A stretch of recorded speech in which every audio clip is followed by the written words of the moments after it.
राधे राधे, जय श्री कृष्ण। आज मैं नवरात्र के नवमी के दिन के बारे में बताऊंगी कि नवमी के दिन क्या क्या करना चाहिए और क्या क्या नहीं करनी चाहिए। तो बोले सिद्धिदात्री मैया की जय हो।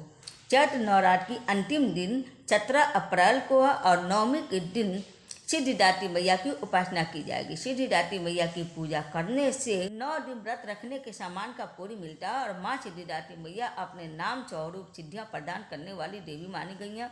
स्वयं भगवान भोलेनाथ भी इन्हीं की पूजा करके 9 सिद्धियों को प्राप्त किए थे। माता का पूजा करने से हर कार्य सिद्ध हो जाते हैं। अगर आप नौकरी या व्यापार को लेकर परेशान में झेल रहे हैं तो नवरात्र में नवमी के दिन माता सिद्धिदात्री को एक कमल का फूल चढ़ा दे और दुर्गा सप्तशती का पाठ करे तो सारी बाधाएं खत्म हो जाएंगी। और माँ सिद्धिदात्री को प्रसन्न करने के लिए न सिर्फ बल्कि राक्षस, गंधर्व, ऋषि, मुनि सब कठोर तपस्या करते हैं।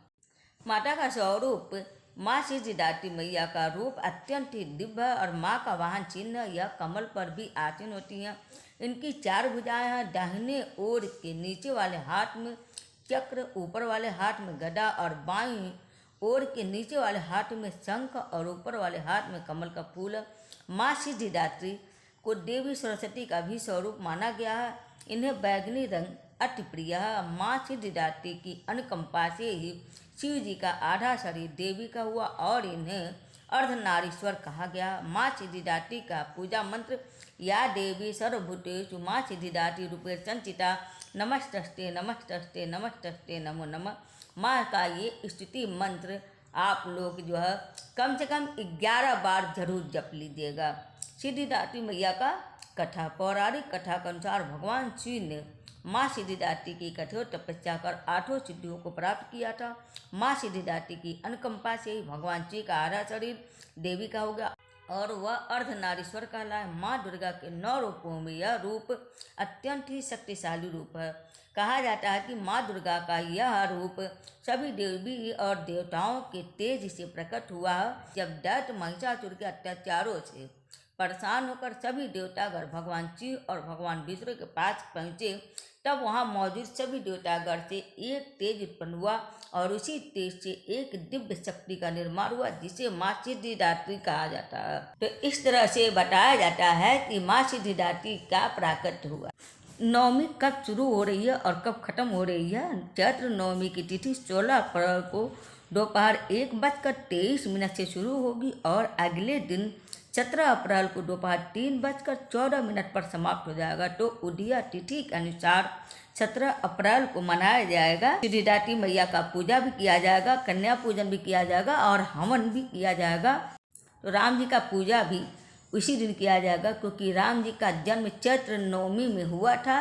तो इसलिए उनकी जन्म तिथि के उपलक्ष्य में नवमी तिथि में ही उनका पूजा किया जाएगा। तो राम नवमी की पूजा का मुहूर्त 17 अप्रैल के दिन बुधवार 11:04 से दोपहर 1:35 तक इसी समय में पूजा किया जाएगा। इसका कुल अवधि 4 घंटे 35 मिनट का है। नवमी तिथि के दिन विजय मुहूर्त का समय दोपहर 2:34 से लेकर 3:24 तक और गोधूली मुहूर्त है शाम 6:47 से लेकर 7:10 तक और कन्या पूजन का समय है सुबह 6:27 से लेकर 7:41 तक। तो जो लोग नवमी तिथि में कन्या पूजन करते हैं उनके इसी मुहूर्त में कन्या पूजन कर लेना चाहिए और हवन इसके पहले कर ले। तो उस दिन नवमी के दिन जो लोग 9 दिन तक व्रत हैं माता रानी का 9 दिन तक व्रत पूजा उपासना किए हैं उन लोगों को नवमी तिथि रहते हुए भी पारण नहीं करना चाहिए। उनको 10वीं तिथि में ही पारण करनी चाहिए और विसर्जन करने के बाद दान दक्षिणा देने के बाद। तो कलश का आप विसर्जन कैसे करेंगे इसके बारे में हम आप सबको बता दें। तो कलश का विसर्जन के लिए आप सबसे पहले मंदिर में गंगा जल से छिड़काव करें, पूजा करें माता का और उसके बाद अपराजिता पूजा कर लें। अपराजिता पूजा के बाद कलश को हिला दें और उसके बाद माता रानी को भोग के लिए कुछ आप मीठा बना के उसको रख दीजिए, उनको भोग में लगा दीजिए और उसके बाद प्रतिमा को अगर आप घर में ही रखना चाहते हैं तो वहाँ से हटाकर साफ करके अलग दूसरे जगह कहीं रख दें और कलश को आप हटाकर पानी को छिड़क दें चावल को आप रख दें भंडारे में। उसके बाद से जो नारियल है आप विसर्जन कर दें, या तो मंदिर में रख दें या तो आप तिजोरी में भी रख सकती हैं।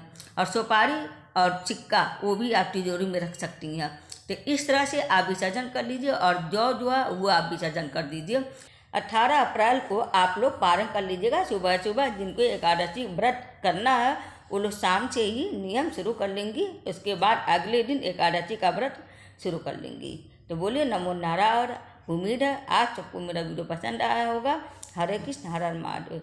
जय श्री राटी मैया।